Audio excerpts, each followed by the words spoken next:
Hi, I'm Byron from Sweet Maria's Coffee, and I'm going to show you how to use your Fresh Roast SR800. It roasts green coffee like this right here. You can roast up to 8 ounces at a time. It's a really nice, compact machine. It is a little top heavy, so you got to be careful with it. You never want to carry the whole machine as a unit because the top and the roast chamber do not attach completely. So let me go through the different. This here is the roast chamber. It's glass, obviously, and it gives you a really nice view of your coffee as it's roasting, so you can see what roast level it's at. And this here is the base unit, and you have all your controls here. The fan is in here as well as the heating unit, and you have 2 buttons and a knob, and they control the time that your coffee is being roasted for, the heat level that it's at, and the fan speed. Anytime you're roasting coffee, no matter what kind of machine you're using, you never ever want to walk away from the machine, because as coffee starts to get brown, it becomes more and more flammable. So you always want to pay attention, no matter if you're using a $5,000 machine, the Fresh Roast, or using a frying pan, you never want to walk away from your roast. All right, so let me show you a little bit about the Fresh Roast. These are your controls here. And this knob here is your best friend, because what it does is it toggles through the different settings. You can see here the fan setting is now flashing. One more tap, and the heat setting is now flashing. And right now, the time setting is flashing. And what I like to do anytime I get started roasting with the Fresh Roast is crank that time all the way up to 20, because that way you have a longer amount of time to play with your roast. You're not just kind of set on 6 minutes. And also, in the beginning when you get started, just kind of what we like to do at Sweet Maria's is we like to turn the fan all the way up in the very beginning. So I'm turning that up to 9, and I'm going to turn the power, or the heat, down to 3. And what that's going to do is going to give you a little bit of heat with a whole lot of circulation, and that'll help you get a really good even roast. Because coffee in the very beginning is very hard and dense, and fans have a hard time pushing it around in a chamber like this. But once coffee starts roasting a little bit more, it becomes lighter and larger, more surface area, and less weight for the fan to push around. So here's 8 ounces of coffee. It's about 7-ish scoops that come with the roaster. If you want to be more precise, go ahead and get a scale and weigh it out yourself. So I'm going to pour this in and put the lid on. Now check this out. Right over here, you see those two little prongs sticking out? Those will sit right on the edge of the handle, like that. That way, you have kind of a horizontal locking mechanism, but like I said before, it is very top heavy, so be very careful when you're moving around the machine as you're roasting. So let's get started. I'm gonna hit the start button, and it is a little bit loud, but you're roasting coffee with the fan, so that's kind of what you get. Now, in the very beginning, you're not going to see much action with the beans. You're getting very, very little agitation at the top, even though the fan speed is cranking all the way. But that's going to change in about maybe 4 or 5 minutes, and you'll see what I'm talking about. You'll see the beans start to change color, and you'll also see the beans start to get agitated more in the roaster as the heat makes them lose a little bit of. Coffee actually does have moisture in it, about 10 to 14%, which is why it weighs a little bit more in the beginning, and it gets a little bit lighter later on as you're going through the roast.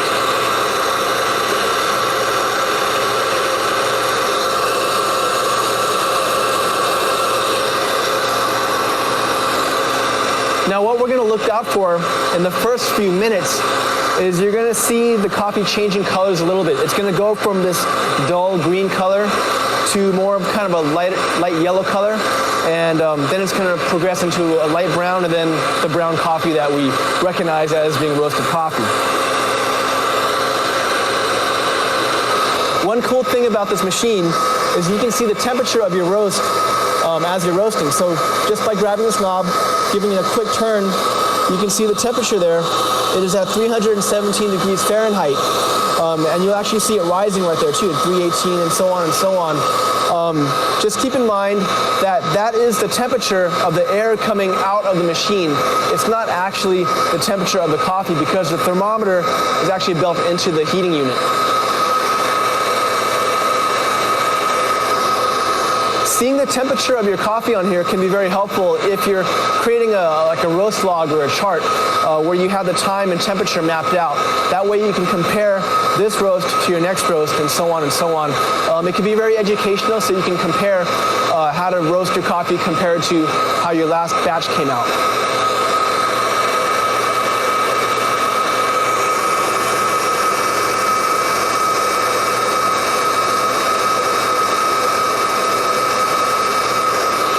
So we're getting a lot more agitation out of this roast now. So what I'm going to do is I'm going to turn down the fan speed a little bit. And I'm going to turn up the heat to 6. And what that's going to do is it's going to allow more heat to get trapped inside of the coffee beans themselves. And even though you're not seeing a lot of agitation here, the coffee is losing moisture and losing weight. So you're going to start to see it move around a lot more very soon.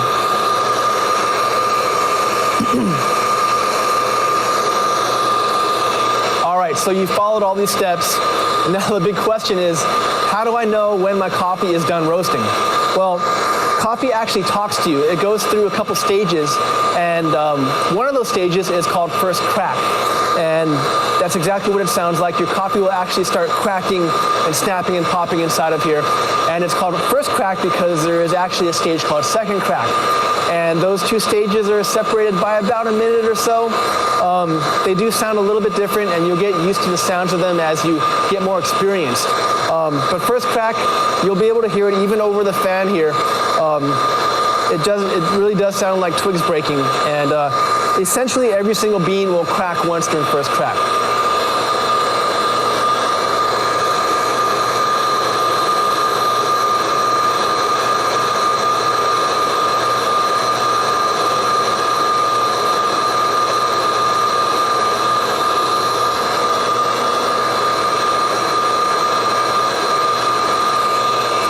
So one very obvious thing that you can recognize here is the color of the coffee. It's changed from this kind of dull gray-green color to this light brown color. And that just means that we're right around the corner from it turning brown and hearing first crack.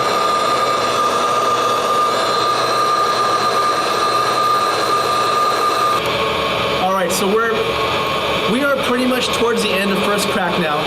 And you can really see a lot of chaff coming off the top right there. It's all getting sucked up into the chaff collector. The beans are really being agitated now because they're just a lot lighter than they were before. So I'm going to turn the fan speed down even more. We're going to go down to 4. Let's go down to 3. And it's totally up to you where you want to stop the roast. Just don't go past second crack because then the coffee becomes really oily and flammable. It becomes a little bit dangerous. Besides, if you stop in the middle of first crack and second crack, that's a really good base for the flavors of the coffee. So from there, you'll know if you want to go darker or lighter, depending on if you want like more deeper, darker chocolatey notes for a second crack, or more like lighter acidic notes in first crack. First crack is pretty much done, so that's where I like it, kind of a medium roast. So I'm going to hit the run/cool button, and that will turn off the heater inside and just leave the fan on. And from there, what we can do is just crank the fan all the way up to 9, and that is just pulling ambient air into the roaster. It's going to help cool your beans off really fast. The reason why we cool beans like this is because roasting coffee is a little bit like spaghetti in a sense, where let's say you're cooking spaghetti at home in a hot pot of water, and it's done cooking, you've tasted it, it's perfectly al dente. You don't just turn the fire off and walk away because you're like, that spaghetti's done. You want to take it off and cool it in cool water to stop the cooking process. It's the same thing with coffee. We paid attention to it, we worked so hard to get it to a medium roast level, and now we want to lock it into that roast level. So that's why we start cooling the coffee off right away. With other roasters or other roasting methods, there's different ways to cool your coffee. luckily there's a built-in cooling cycle with the fresh roast, so we're good to go with that. Okay, so our cooling cycle is done. At this point, you can lift off the chaff collector, and like I said, it might dump a little chaff on you, but that's what it looks like. It's packed full of chaff. So you can just put that aside. The lid still will be pretty hot, so be careful when handling it, but it's still cool enough to hold for a little bit. And here is our roasted coffee. This is a nice medium roast level. It's evenly roasted. Fresh roast always does a good job. So there you go. If you're wondering where to get green coffee at, you can find it on the internet. Just look up green home roasting coffee and you should find different sellers for it. Hopefully you go with us, Sweet Maria's Coffee. We're right here in Oakland, close to the Berkeley Library. You can order online, and because if you're in Berkeley, we can ship to you overnight and it'll get there really fast. There's dozens and dozens of different coffees to choose from. It can get a little overwhelming. So read through the descriptions, see what sounds good to you, because we always describe coffees by different types of foods or drinks. So if you're into like chocolatey tasting coffees, we got those. If you want ones that taste like fruit and berries, we got those too. And when I talk about flavors, they're not actually flavored per se.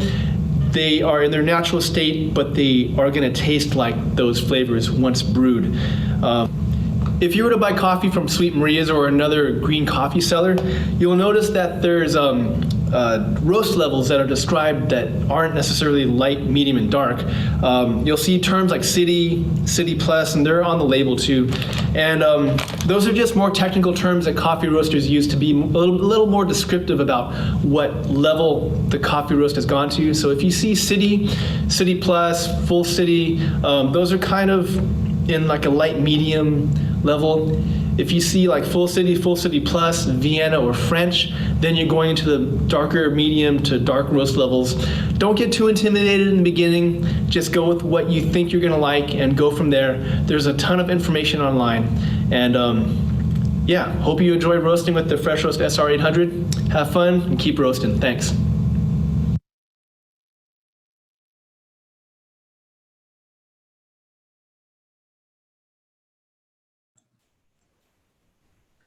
All right, All right, welcome back. So I just want to introduce everyone to Byron. Byron is from Sweet Maria's Coffee. As he mentioned in the video, they're based in Oakland, and they've been supplying home coffee roasters with fresh beans and roasting equipment since 1997. Byron is Sweet Maria's marketing manager, and when he's not roasting the freshest coffee in the Bay, Byron develops social media and website content for Sweet Maria's. You can find more fun and informative videos on Sweet Maria's website, sweetmarias.com. Welcome, Byron. Thanks for having me. Yeah, thanks for being here. So we're opening things up to questions. So if any of you watching have questions, feel free to type them in the chat or the Q&A. But we'll go ahead and kick things off. Byron, you showed us how to use the Fresh Roast SR800. And it's really easy to use and makes coffee roasting accessible to home roasters. But what are some methods for roasting that people can do at home on a budget or with equipment that they might already own? We actually recommend before buying a coffee roaster to get something affordable, just so you can kind of get used to roasting coffee and get used to like the sounds and the smells of it. So a hot air popcorn popper is like the best thing to start off with, and it's so good. Actually, a lot of people who started off with it continue to use it as their go-to roaster.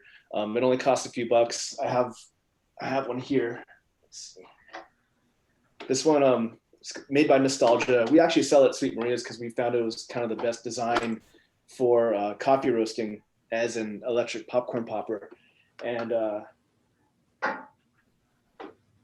yeah, they're just really good ways to get started with. They, in terms of the quality of coffee that comes out of it, it's pretty much the best way to go for something that's inexpensive. A lot of people do use like skillets, and you can roast in your oven as well. Those have a little bit more of a tougher learning curve, but you can still get really good results. And now with people using air fryers, they're discovering that you can actually roast coffee in an air fryer. There hasn't been a lot of experience with that, but people are doing it. So that's another option too. Yeah. Well, But yeah, the electric popcorn popper is pretty much the way to go. Yeah. Christopher wants to know if the chaff comes out of the spout. It does, yeah, and that's kind of the trade-off for using something that isn't made for coffee. What a lot of people do is they'll either roast outside and take the top part off and just let the chaff go all over the place, or they'll keep that plastic hood on if they want to roast indoors and point it into their sink or point it into a like a pot with a little bit of water at the bottom. And the chaff is so light, it actually sticks to the water or anything moist. So some people even just get like a wet paper towel and drape that over the back of the pot, and that collects all the chaff, or most of it at least. It does create a lot of smoke. So no matter what roasting method you use, you gotta turn a fan on in your kitchen to get the smoke out. Great. We have a number of questions in the Q&A. So we've got, the first question is, how much is the roaster? The SR800, you know what? I forget exactly the retail price. You can check it out on our website. If you're asking about the hot air popcorn popper, they're like $30. You can get them from us. You can go to Target and get them. Believe it or not, the best one to get is called the Poppery or the Poppery 2. And if you can find one of those, they're like made in the 70s. If you can find one of those at a thrift store or online, you're pretty fortunate, because they're like the holy grail for a lot of coffee roasters, and people are paying like 4 times the amount that they originally paid for them back in the 70s today because of coffee roasting. All right, another question is from Lawrence. What is the shelf life of green beans? Excellent question. One great thing about home roasting is that green coffee lasts a long time. It's when you actually see it in person, green coffee is really, really dense and just really durable. Insects don't like it, so you don't have to worry about that. It's very resistant to the elements. So basically, from the time that it's shipped to like a little bit over a year, you're pretty much good to go. If you roast coffee that's over a year old, it won't taste bad. It'll still taste better than any commercial coffee you've had, but you will notice a decrease in the flavor. So as long as you store it in like away from a lot of sunlight, away from a lot of moisture or humidity, you're pretty much good to go. That's one of the good things about where Sweet Marie's is located, because we don't have to worry too much about the conditions we store coffee in, because in the Bay Area, the general rule of thumb is that if you're comfortable in your environment, then green coffee will be comfortable too. So if you're in a temperate environment, green coffee is going to last for a long time. Great. Thanks. Next question. I'm just going to go down the list. From Daniel. Great demo, Byron. Thank you. You changed the heat from 3 at the start to 5. Approximately when or what drives that? A lot of it is really to do with kind of experience and learning when you want the coffee to do certain things.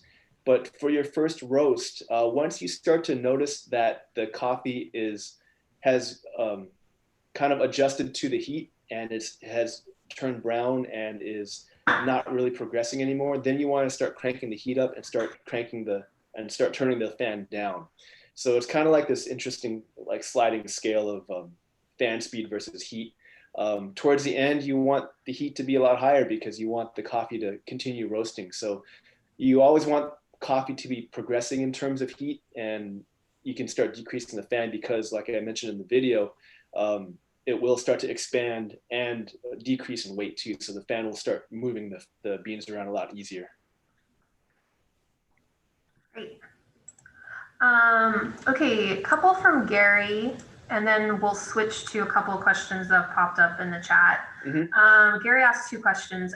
Does the roasting odor linger in the room? And 2, is there any off-gassing that might leave residue in walls or other surfaces? I would think if you're doing a lot of roasting in your house, it might start to smell a little bit, just like any other thing you're doing in your home, whether it's cooking or if you wear a certain cologne or perfume or something, or If you have animals like I do, it's hard to not have smells become part of your home. But it's not something that's gonna linger in your house if you're just casually roasting. I'm sorry, what was the first part of that question again? Well, I think something about odor lingering and then off-gassing. Yeah.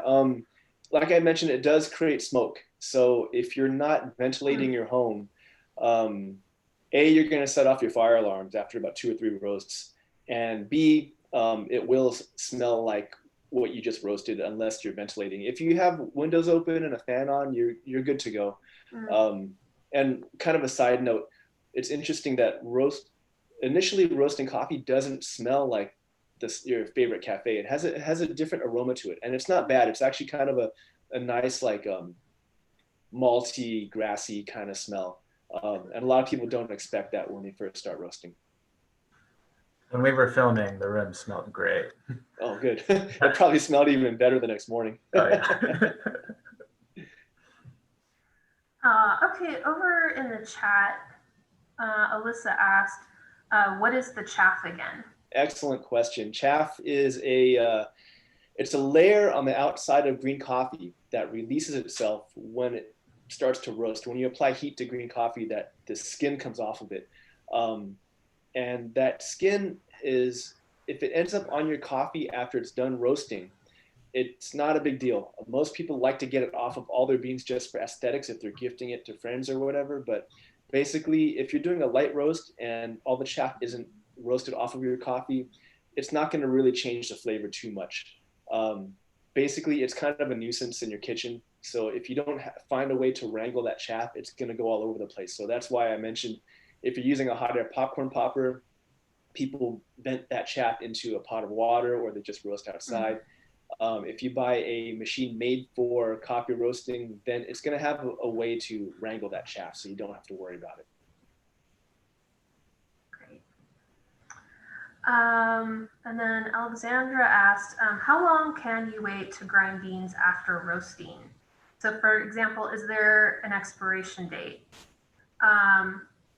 And then there's a second question about an air popper that I'll ask. Excellent question. There's a general rule of thumb called the 15-15-15 rule. So green coffee will last about 15 months. Roasted coffee will last about 15 days. And ground coffee, I tend to say 15 minutes. If you ask a really highly trained barista, they'll tell you 15 seconds. So basically, roasted coffee will last a little bit longer than a week, to answer your question, a little bit longer than a week. And then you'll start to notice a kind of a decrease in the flavor a little bit. But as with green coffee, it's not going to taste horrible. If it tasted really good 2 days after you roasted it, if you wait 20 days after that, it's not going to taste horrible. It'll still taste pretty good, just not as magical as it did right off the bat. And then there was a follow-up question from her where she asked, how do you control, or how can you control the temperature with an air popper? There's a couple ways, and they're pretty crude ways, because obviously it's not made for coffee roasting. But if you're having issues with the popper being too hot, a lot of people just use an extension cord and a power strip, and that reduces the electricity going into it. So you'll get kind of a little bit lower temperature. If it's not roasting hot enough, people can put that hood on top, the plastic hood. If you're roasting indoors, that'll help increase the temperature a little bit. If you want to change the temperature on the fly, you can kind of hold the, let me show you real quick. Oh, so check this out. No one designed it to do this, but this part of the popper here is actually really cool to touch while it's roasting. So while the coffee's roasting in here, if you kind of shake the popper like this a little bit, it'll agitate the beans and kind of get a little more airflow into the beans themselves. It's not the most controlled way to do it, but it can increase the time of your roast by adding a little more airflow into it. People will get a wooden spoon, kind of stir it around as well. Also, people who are having trouble with the popper getting up to temperature and they're not getting into first and second cracks, Some people actually take the bottom off the popper and pry off the little thermocouple that sticks onto the inside of the cylinder in there. It's a little bit dangerous because it's there for a reason, but we have heard of a lot of people doing it with a little bit of success. Yeah. All right, and then let me just pop back to the Q&A. There's a question, can you roast coffee in a Lucra set Dutch oven on a stove? Dutch oven. Yeah, I would say so. Yeah, like thicker steel from what we've heard is actually better for coffee roasting if you're roasting in a pan.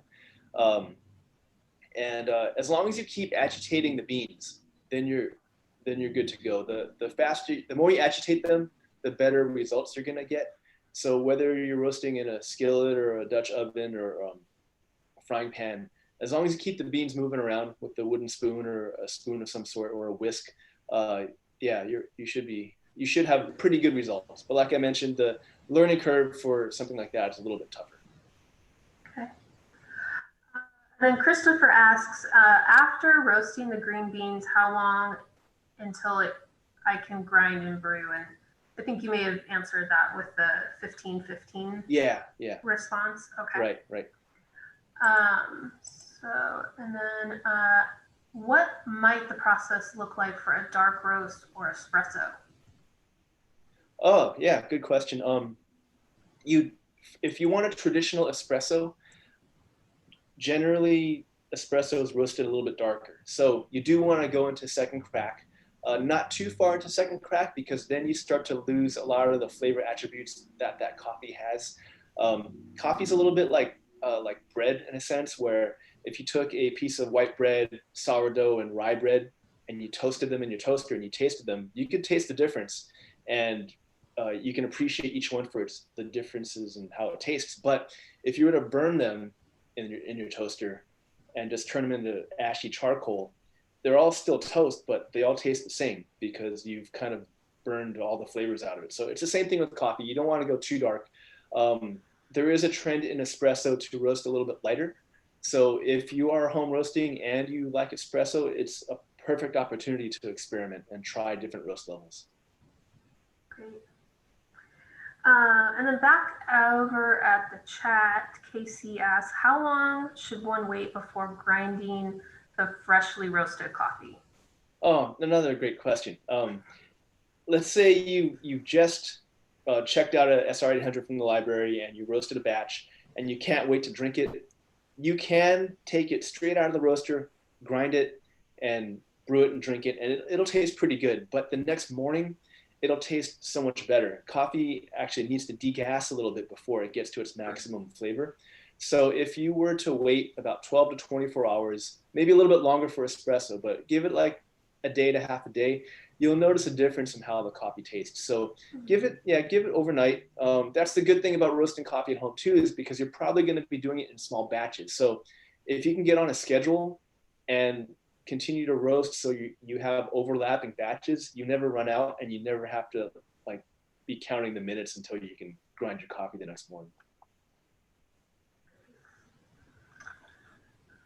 Okay, Lawrence over in the Q&A is asking, what are your sources for green beans?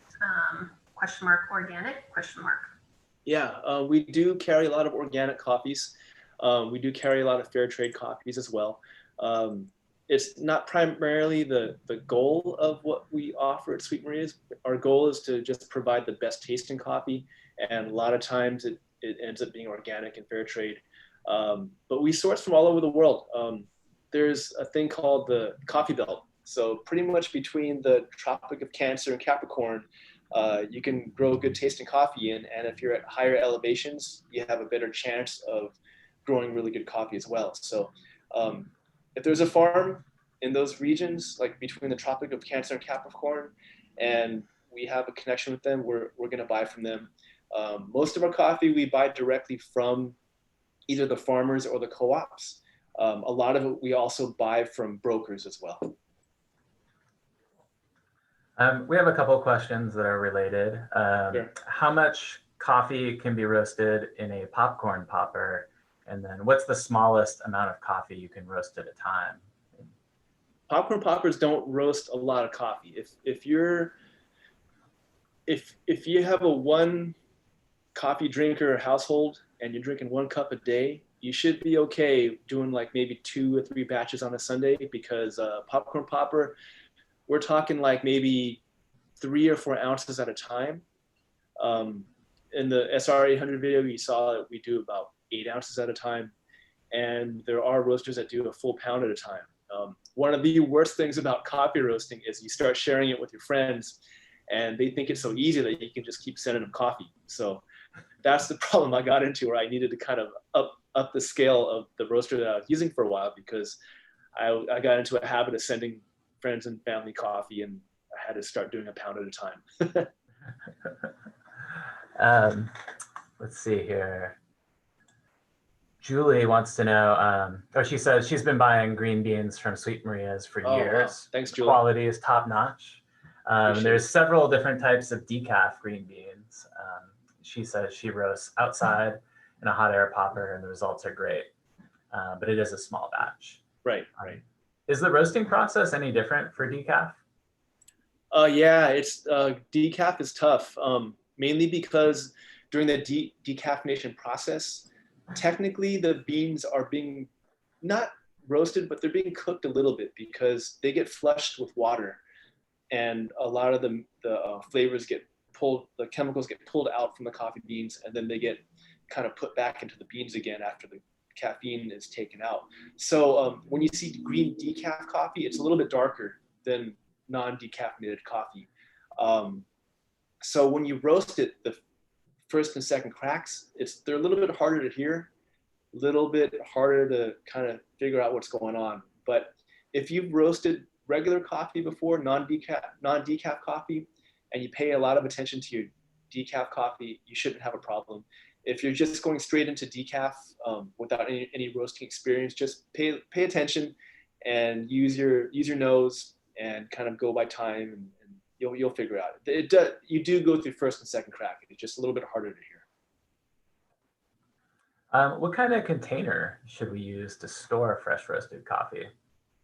If you're roasting in small batches, like if you're using a hot air popcorn popper, you don't have to stress out too much, because you're probably not going to have that coffee sitting around for too long. You're probably going to be drinking it within a couple of days. So you could use a Ziploc bag if it's only going to be around for a couple of days. If you're doing full pounds at a time and you really want to extend the life of it, there's special containers you can buy for coffee and grain. Basically, as long as it has a one-way valve on it to allow the coffee to degas, so the CO2 can come out of the coffee and it doesn't allow oxygen back into the container, then you're good to go. And they're usually kind of opaque too, just so it doesn't allow sunshine in. When I roast at home, I have one of these. It's kind of beat up, but it's just, I forget what this is for. I think it's for rice or something, but it has a little valve on there, so it pushes gas out, doesn't allow anything in. And there's valve bags too. So when you go to the supermarket, you see these bags, and a lot of times they have this little valve hole there. And the reason for that is because, like I mentioned, it lets CO2 out, doesn't let any oxygen in. So that's why when you go to the market, you can squeeze these bags and it smells really good. And you're actually doing the coffee a favor by doing that too. But yeah, if you're roasting small batches, don't have to worry about it too much. Just continually drink your coffee. Madeline's asking if there's a roaster that you recommend that does a pound at a time. Totally. There's the main go-to 1 pound roaster is called the Behmor, BEHMOR, and it's a really, really good roaster. The company's been around for a long time, and it looks kind of like a Ronco, what is it, like those chicken roasters, and they do a really good job. The process is a little bit different from what you saw in the video. It's called a drum roaster. So there's a drum that goes around kind of at a slow RPM, and there's a heating element in the back. But if you want to do 1 pound roasts and you don't want to spend, like $1,000, then the Behmor is pretty much the way to go. And you can see more about the Be More on the Sweet Maria's website. I Right. think I watched a video on your site. Yeah, we have quite a few about the Be More. Yeah.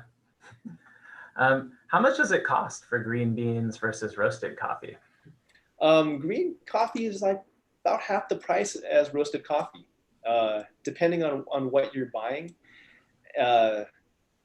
Some green coffees cost a lot. Like there's a varietal called Gesha, Gesha, and that can get up to like $12 a pound at a time. But in general, you're looking at maybe $5.50 to $7 a pound for green coffee. And Mehul missed part of the session. I just want to let him know we are going to make this available through the library's social media. So just keep an eye on our website, and we'll have some news about the YouTube channel that we're starting where you'll be able to watch this video. And then you can also see more videos on coffee roasting on the Sweet Maria's website at any time too. Yep. We have a lot of media on our website. We actually have two websites. We had to separate them because we're like 70% information and 30% retail. So you talked a little bit in the video about selecting green coffees for home roasting. Can you tell us more about things to consider when you're choosing coffee beans? Yeah, you gotta just trust your taste buds. When you look at any company that's selling green coffee, there's a huge selection, and it can be really overwhelming because it's always categorized by countries and processing methods. And if you don't know anything about that, then you're kind of at a loss. But just take your time, kind of read through a varietal you think you might like or a country you think you might like, and there's going to be tasting notes. So some coffees have a ton of chocolate flavors. Some have like lemonade notes. Some taste like cherry pie. If you hate cherry pie, then you know to kind of look elsewhere. But yeah, just kind of trust your taste buds and go from there. And don't really listen to people on forums or whatever telling you that like, oh, Panama is the best, or if you don't like Guatemala, then something's wrong with you. I mean, there's no truth in that. It's all about your own taste buds. Yeah, so just kind of look around on your own. We have some more questions from viewers. When roasting on a stovetop, what heat setting is recommended? Medium heat or high heat? Medium heat is the way to go. If for some reason your roast starts stalling, then you want to turn the heat up. And what I mean by stalling is you're kind of getting to that point before first crack and your beans aren't changing color anymore. Then you want to crank your stove up a little bit more. But in general, medium high heat is where you want to keep it at. And Mehul is asking about if you can explain more about the cherry pie notes.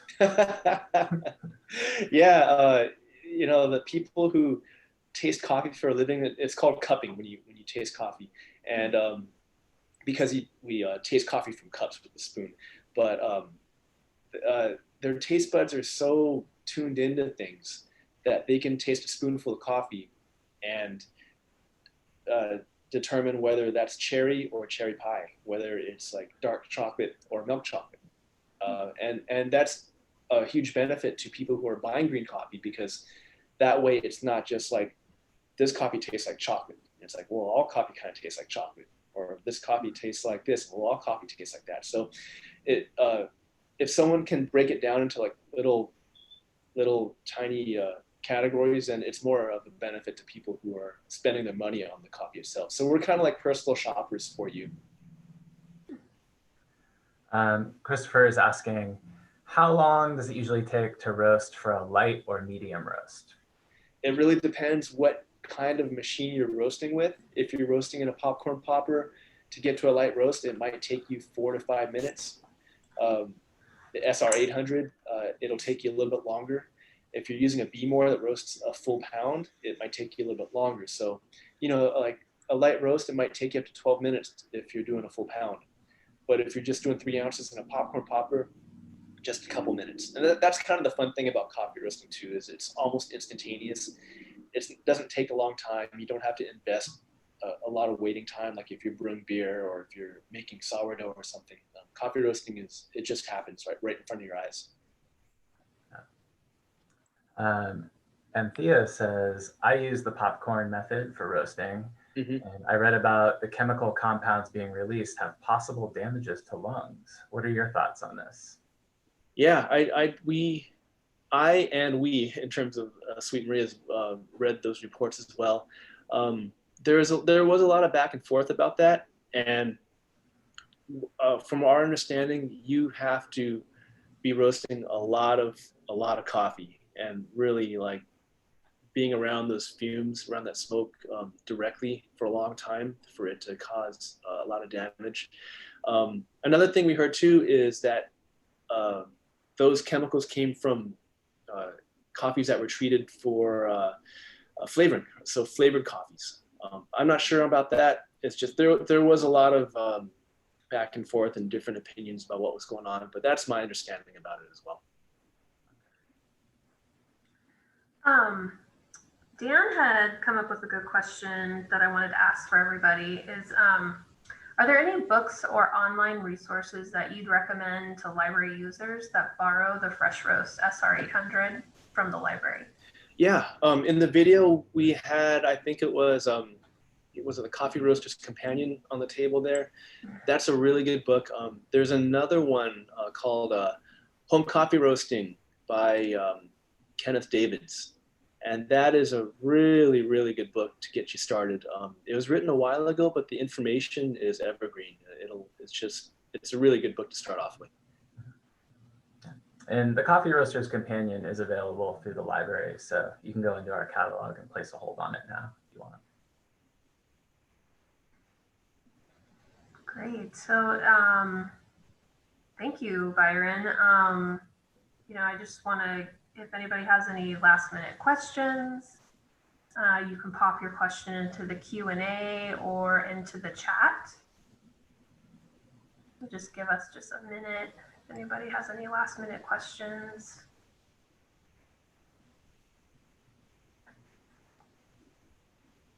Oh, it looks like there's a question. Oh, a couple questions. Comments. That was a great presentation. Thank you so much. Well, thank you for being here. Madeline asked, can you tell us where Sweet Maria's is for latecomers? In terms of the address, we are in West Oakland.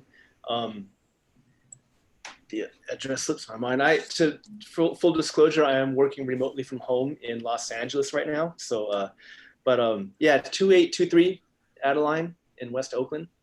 And yeah, unfortunately, our retail store isn't open to the public at this time. Just for the safety of our staff and community. But we email, if you're local, if you're in Berkeley or anywhere in the East Bay, email us at info@sweetmarias.com if you want to order anything, and we'll help you out with shipping.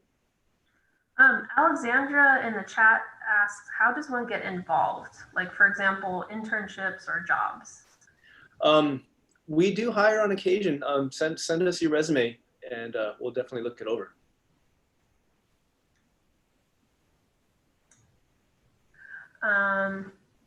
Great. Well, I'll let Alexandra reach out Cool. to folks at Sweet Maria's. Okay. Well, so I think we'll wrap this up. Thank you so much. This has been such a great experience working with you and learning so much, and really happy with the folks who were able to show up today. So thank you. And to folks who joined us today, please do just subscribe to the library's social media feeds. We're on Instagram and Facebook. We're at Berkeley Public Library.